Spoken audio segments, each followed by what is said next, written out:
اے چاند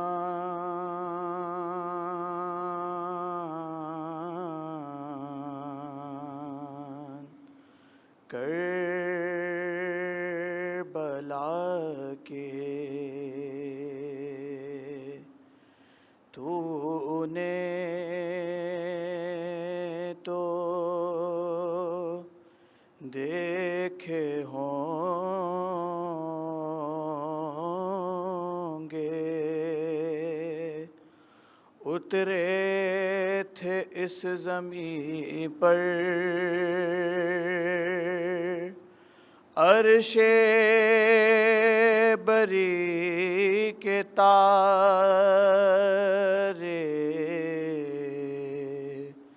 اے چاند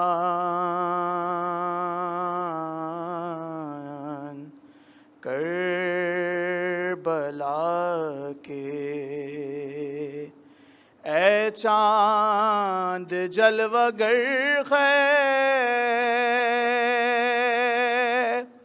ہاشم کا چاند یہاں پہ خیرات روشنی کی لے لیجیو یہاں سے،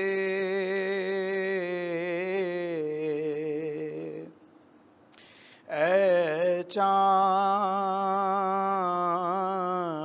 چاند کربلا کے، اے چاند اس زمین پر رکھیو ہمیشہ ٹھنڈک، سوتے ہیں جو یہاں پر زہرا کے ہیں وہ پیارے، اے چاند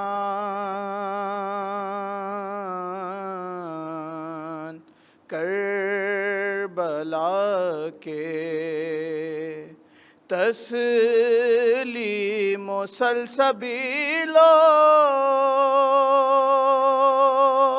کوثر کے ہیں یہ مالک، سوتے ہیں جو پیاسے اس نہر کے کنارے، اے چاند کربلا کے۔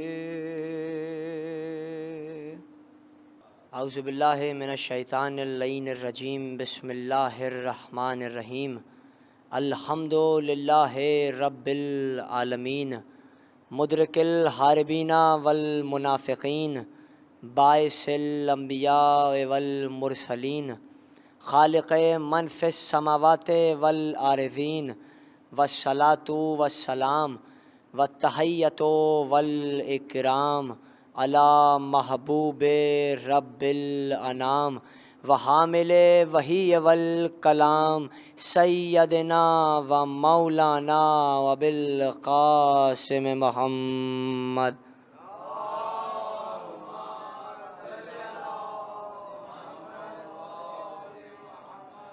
وأہل بیتہ الطیبین الطاہرین المعصومین المظلومین الذین اذھب اللہ عنہم الرجس ویطہرہم تطہیرا۔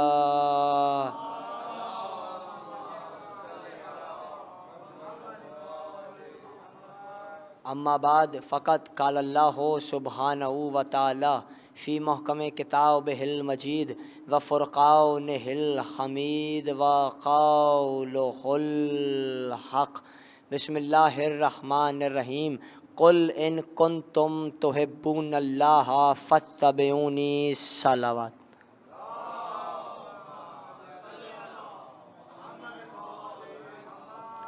بسم اللہ الرحمن الرحیم، تمام تعریفیں اللہ کے لیے درود اور سلام محمد اور آل محمد کے لیے بلند آواز سے جاگتے ہوئے صلوات پڑھیے آل محمد کی بارگاہ میں۔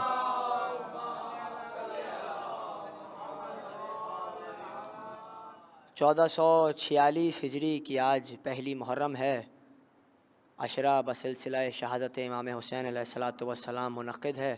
میٹرو ون نیوز کی جانب سے عشرہ ہر سال اسی طرح کیا جاتا ہے، اور 2 برس سے ہم جن موضوعات پر تقریر کر رہے ہیں وہ معصومین کے فضائل ہیں۔ پہلے برس موضوع تھا قرآن مبین اور فضائل معصومین، پچھلے برس موضوع تھا قرآن اور رسالت۔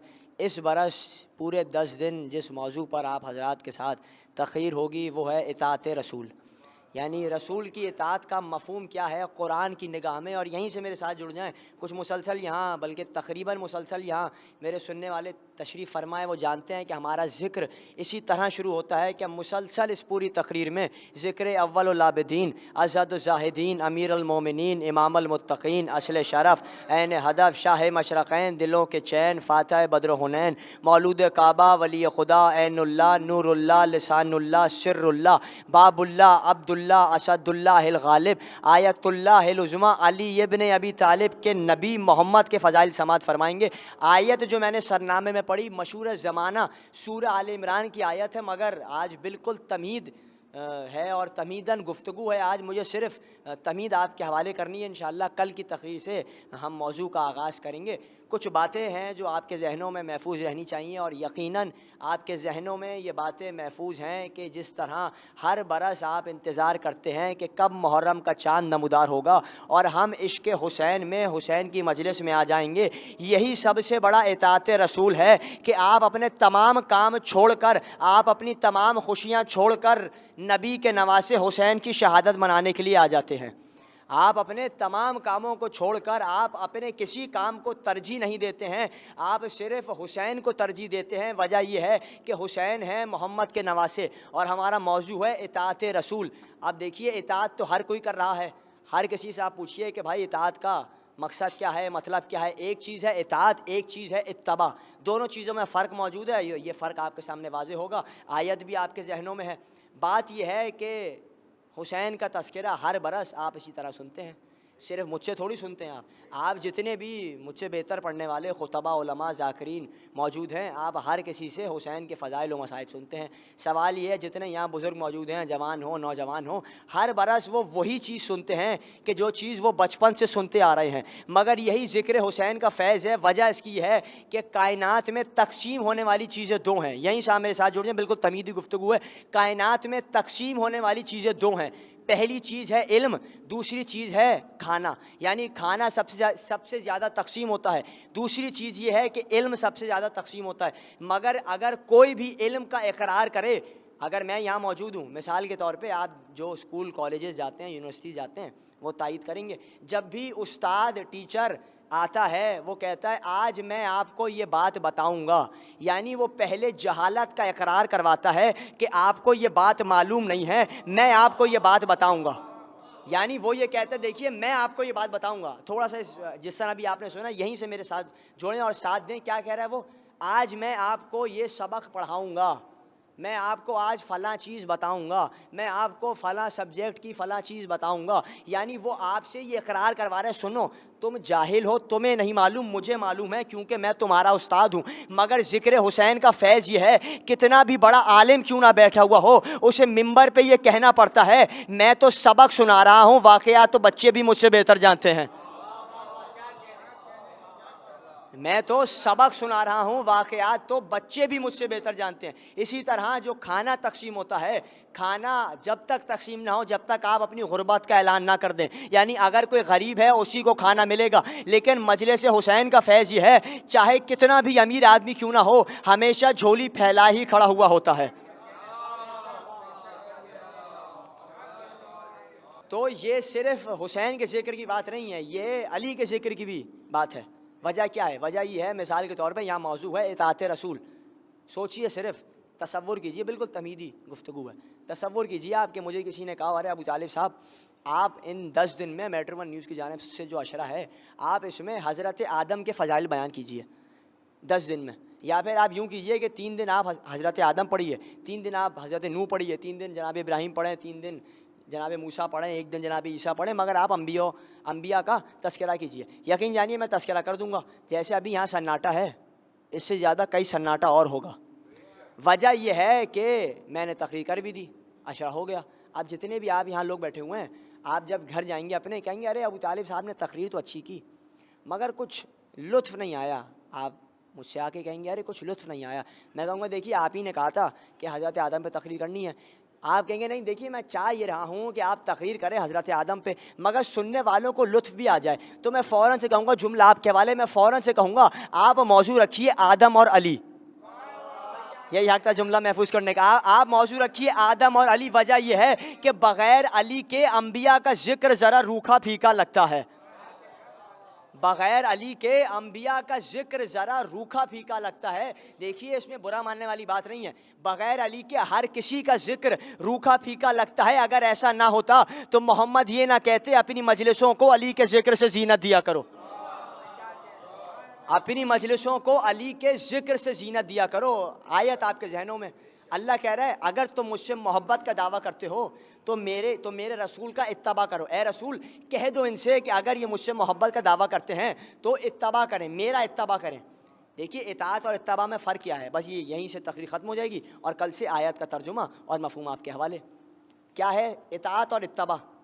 اطاعت کے معنی یہ ہیں کہ اوبے کیا جائے، حکم کی فرما برداری کی جائے، یعنی اگر رسول جو کہہ رہے ہیں وہ کیا جائے، یہ ہے اطاعت۔ لیکن جو رسول کر رہے ہیں وہ کیا جائے، یہ ہے اتباع۔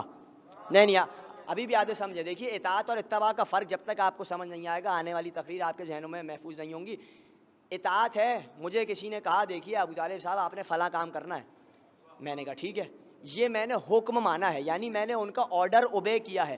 اب وہ کہہ رہے ہیں کہ جو میں کرتا ہوں وہ تمہیں کرنا ہے، اسے کہتے ہیں اتباع، یعنی جو رسول کا قول ہے اس کی اطاعت ہے، عمل کا اتباع ہے۔ دیکھیے اطاعت تو ہر کوئی کر لے گا کہ رسول نے یہ کہا تھا یہ کرو یہ کرو وہ کرو یہ کرو، رسول نے جو کہا تھا وہ ہر کوئی کر لے گا، لیکن جو رسول نے کر کے دکھایا ہے وہ سوا علی کے کوئی نہیں دکھا سکتا، وہ سوا علی کے کوئی نہیں دکھا سکتا۔ وجہ کیا ہے؟ وجہ یہ ہے کہ دیکھیے عالم اسلام میں جتنے بھی فرقے ہوں، مذہب ہو، کوئی بھی ہو، ہر کسی سے پوچھیے آپ کا منشور کیا؟ جی اسلام۔ اچھا آپ کی جمہوریت کیا؟ اسلام۔ اچھا ہر چیز اسلام، آپ کی سیاست اسلام، آپ کا دین اسلام، ہر کوئی اسلام کو مان رہا ہے، ہر چیز کر رہا ہے، خدا کو وحدہ لا شریک مان رہا ہے، نبوت کا اعلان بھی کر رہا ہے، ولایت کا اعلان بھی کر رہا ہے، ہر چیز کر رہا ہے، مگر پھر بھی اختلاف موجود ہے۔ وجہ ہر کوئی کہہ رہا ہے رسول نے ایسے نماز پڑھی۔ دیکھیے یہ کہنا آسان ہے کہ رسول نے ایسے نماز پڑھی، یہ بھی کہنا آسان۔ اگر یہ کہا جائے کہ رسول ایسے خطبہ دیا کرتے تھے، یہ کہنا مشکل۔ صرف کہنا آسان ہے، دیکھیے رسول ایسے کیا کرتے تھے، آپ ہر چیز بتا سکتے ہیں۔ بھائی یہیں سے آخری جملہ کہ آپ ہر چیز بتا سکتے ہیں کہ رسول کیا کیسے کرتے تھے، مگر آپ کر کے نہیں دکھا سکتے کہ رسول کیسے کیا کرتے تھے۔ سوا علی کے کائنات میں کوئی نہیں دکھا سکتا، ہر کوئی بتا سکتا ہے، ہر کوئی بتا سکتا ہے کہ رسول نے نماز پڑھی ہے، ہر کوئی بتا سکتا ہے کہ رسول نے خطبہ دیا ہے، ہر کوئی بتا سکتا ہے کہ رسول نے جنگ لڑی ہے، مگر ہر کوئی یہ کر کے نہیں دکھا سکتا کہ رسول نے نماز کیسے پڑھی، رسول نے جنگ کیسے کی، رسول نے خطبہ کیسے دیا۔ ارے سب چھوڑیے، یہ تو بہت سامنے کی بات ہے، اگر کوئی یہ بھی بتا دے تو بہت بڑی بات ہو۔ یہ بھی سوا علی کے کوئی نہیں بتا سکتا کہ رسول سوتے کیسے تھے۔ دیکھیے نماز بتا دینا آسان ہے، ہر چیز بتا دینا آسان ہے، سونا بتانا مشکل اس لیے ہے کہ ہمیں اور آپ کو اپنا ہوش نہیں رہتا کہ ہم اور آپ کیسے سوتے ہیں، کس کروٹ سوتے ہیں، ہاتھ کدھر ہوتا ہے، کس رخسار پہ ہوتا ہے۔ رسول کا سونا کیسے بتایا جائے؟ رسول کا سونا صرف کائنات میں وہی بتا سکتا ہے کہ جب شب ہجرت وہ رسول کے بستر پہ سو رہا تھا تو دن دہاڑے والے لوگ وہاں رات میں یہ کہنے پہ مجبور ہو گئے ارے ہمیں ابھی تک معلوم نہیں ہوا کہ یہ علی سو رہا ہے یا پھر نبی سو رہا ہے۔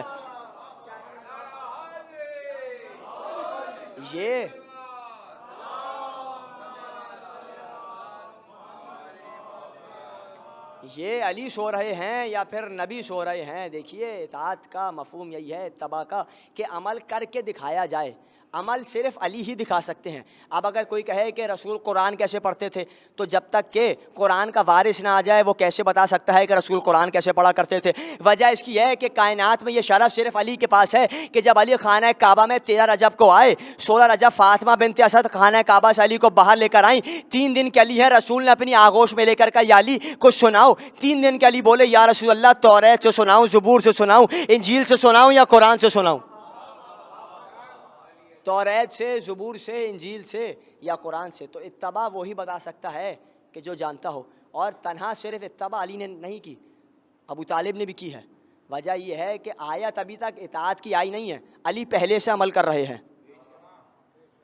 آیت اطاعت کی آئی نہیں. دیکھیے علامہ اقبال کا اگر یہ شعر سب کے ذہنوں میں محفوظ ہو جائے، ہر جھگڑا، ہر مسئلہ، ہر مسائل، ہر اختلاف دور ہو جائے. ہر کوئی نماز بھی پڑھ رہا ہے، روزہ بھی رکھ رہا ہے، خانہ کعبہ کا طواف بھی کر رہا ہے، مگر پھر بھی مسائل موجود ہیں. علامہ اقبال نے نہ جانے کتنے سال پہلے ایک شعر کہا تھا کہ بڑھ کے خیبر سے ہے یہ مارکائے دین و وطن، بڑھ کے خیبر سے ہے یہ مارکائے دین و وطن، اس زمانے میں کوئی حیدر کرار بھی ہے.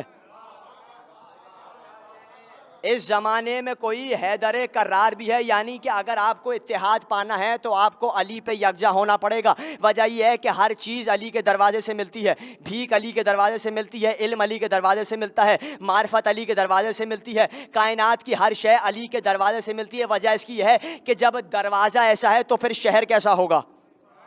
جب دروازہ ایسا ہے تو پھر شہر کیسا ہوگا؟ تو یہ آج کی آپ نے تمہیدی تقریر سماعت فرمائی. اللہ کہہ رہا اگر مجھ سے محبت کا دعویٰ ہے، میرے رسول کا اتباع کرو، اطاعت کرو. اطاعت اور اتباع میں آپ کو فرق معلوم ہو گیا. اور مرکز اتحاد جو ہے وہ علی ہیں. علی کے علاوہ کسی نے کائنات میں اتباع کر کے نہیں دکھایا. اور صرف علی نے نہیں، ابو طالب نے بھی ایسا اتباع کیا ہے. آنے والی تقریر میں عرض کریں گے کہ ابو طالب نے کس طرح رسول کی اطاعت کی، کس طرح اتباع کیا. اسی طرح صرف علی یا ابو طالب نے اتباع یا اطاعت نہیں کی، حسین نے بھی اطاعت کی ہے. میں ہاتھوں کو جوڑ کے کہوں یا رسول اللہ، جب آپ نے شب ہجرت علی کو کہا کہ میرے بستر پہ سو جاؤ، تو اطاعت اور اتباع کی منزل یہ تھی کہ کائنات میں اتباع کا مطلب یہ ہے کہ اگر کوئی کہہ دے تو اسے مان لیا جائے، لیکن اگر کسی نے کہہ دیا ہے کیوں، کب، کیسے، تو وہ اتباع سے باہر ہو جائے گا. علی نے صرف ایک جملہ کہا، یا رسول اللہ کیا میرے سو جانے سے آپ کی جان بچ جائے گی؟ رسول نے کہا ہاں علی جان بچ جائے گی. میں نے شاید 2 برس پہلے اسی ممبر سے اعلان کیا تھا کہ قبلہ علامہ اظہر حسن جدی صاحب علی اللہ مقامہ کا ایک مشہور معروف جملہ ہے، وہ کہا کرتے تھے کہ جیسے ہی علی نے یہ جملہ کہا کہ یا رسول اللہ کیا میرے سو جانے سے آپ کی جان بچ جائے گی، تو قبلہ نے جواب دیا ہاں علی اگر تم محمد بن کے میرے بستر پہ سو جاؤ، اگر تم محمد بن کے میرے بستر پہ سو جاؤ تب میری جان بچے گی. تو میں صرف ہاتھوں کو، مجھے شب ہجرت پڑھنی ہے، آنے والی تقریر میں پڑھوں گا، تو مجھے صرف کہنا یہ ہے یا رسول اللہ آپ نے علی کو شب ہجرت رسول کے بستر پہ سلا دیا اور آپ نے کہا علی امانتوں کو ساتھ خیریت کے مکے پہنچا دینا. یا رسول اللہ آپ کے بھائی کی ہجرت بڑی شان سے ہوئی، آپ کی ہجرت بڑی شان سے ہوئی، مگر حسین کی ہجرت جب مدینے سے ہو رہی تھی اور مکے کی طرف جا رہے تھے تو بار بار ام سلمہ کہتی تھی حسین کہاں جانے کا ارادہ ہے؟ حسین رو کر کہتے تھے نانی جان عراق جانے کا ارادہ ہے. کہتے تھے حسین مجھے وہ جگہ دکھا سکتے ہو؟ کہا نانی ان 2 انگلیوں کے درمیان دیکھیے. اب جو دیکھا تو رو کر کہا ام سلمہ نے ارے حسین یہ تو صحرا ہے، یہ تو جنگل ہے. کہا نانی یہی وہ جگہ ہے کہ جہاں آپ کا حسین آ کر رکے گا. آپ کی آوازیں بلند ہو گئی. معصوم کا فرمان ہے ہمارے مصائب پہ ایسے گریہ کیا کرو کہ جیسے کوئی بوڑھی ماں اپنے جوان بیٹے کے لاشے پہ گریہ کرتی ہے. پہلی محرم آ گئی، حسین 28 رجب کو مدینہ چھوڑ رہے ہیں، حسین اپنے جدی گھر کعبے جا رہے ہیں.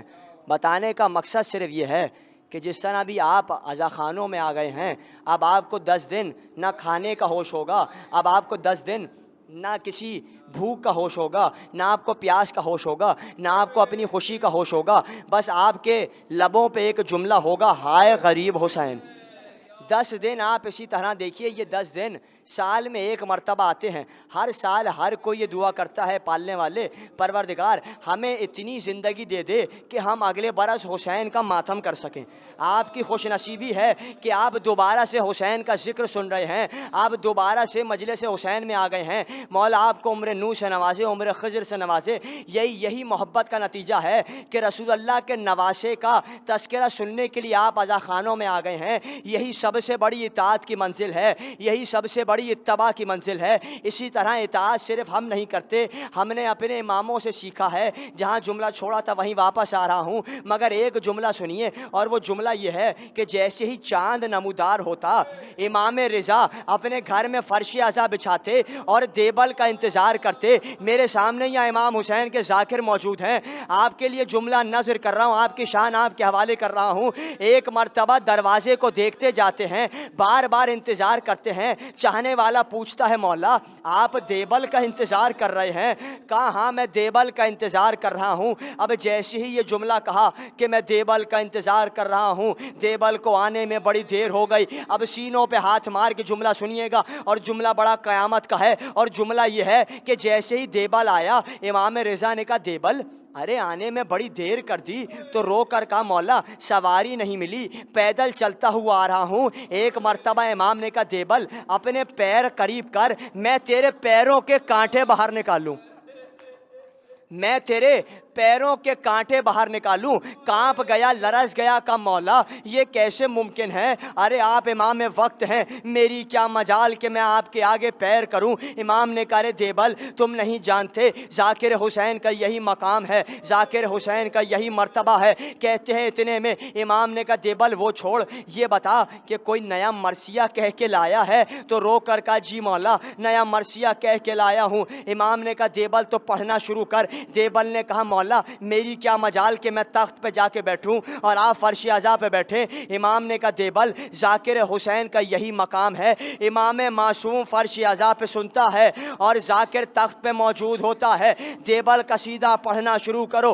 دیبل نے قصیدہ پڑھنا شروع کیا اور پہلا جملہ کہا اے فاطمہ زہرا ذرا جنت سے آ کے دیکھیے، آسمان سے جو ستارے نازل ہوئے تھے وہ کس طرح جا کے بکھر گئے۔ اے فاطمہ زہرا آپ کے گھر کا کوئی ستارہ جا کے نجف اشرف میں گرا، آپ کے گھر کا کوئی ستارہ جا کے کربلا میں گرا، آپ کے گھر کا کوئی ستارہ جا کے سامرا میں گرا، آپ کے گھر کا کوئی ستارہ جا کے کاظمین میں گرا۔ امام نے کہا دیبل ارے ایک شعر میری طرف سے اضافہ کر دے۔ کہا مولا کون سا شعر اضافہ کرنا ہے؟ دیبل نے پکار کر کہا، امام نے کہا دیبل ایک شعر اضافہ کر اور بولو اے فاطمہ زہرا آپ کے گھر کا ایک ستارہ جا کے ملک خراسان میں گرا۔ ارے دیبل کا جسم تھرانے لگا، دیبل کانپنے لگا۔ ایک مرتبہ کہا مولا میرے اندر ہمت نہیں ہوتی۔ امام نے کہا دیبل ہمت کر۔ اب ہمت کر کے شعر پڑھنا شروع کیا، آخری جملہ ہمت کر کے شعر پڑھنا شروع کیا۔ اب جیسے ہی شعر پڑھا کہ اے فاطمہ زہرا آپ کے گھر کا کوئی ستارہ جا کے ملک خراسان میں گرا، ارے کہتے ہیں حجرے کا پردہ ہلا، ایک کنیز باہر آئی، رو کر کا مولا ارے دیبل سے کہیے کہ شعر پڑھنا چھوڑ دے، آپ کی شہادت کی خبر سن کر آپ کی بہن بے ہوش ہو گئی۔ میں ہاتھوں کو جوڑ کے کہوں مولا ارے آپ کی صرف شہادت کی خبر سن کر آپ کی بہن بے ہوش ہو گئی، ارے ذرا زینب سے پوچھئے 70 قدم کا فاصلہ شمر کا خنجر تھا، اور زینب در خیمہ پہ کہتی تھی ارے میری ماں نے چکیاں پیس کر پالا ہے، میرے ماں جائے کو نہ مارو۔ اللہ لعنت اللہ علی قوم الظالمین، اللہم لعن قتلۃ حسین و اولاد الحسین و اصحاب الحسین، ماتم حسین۔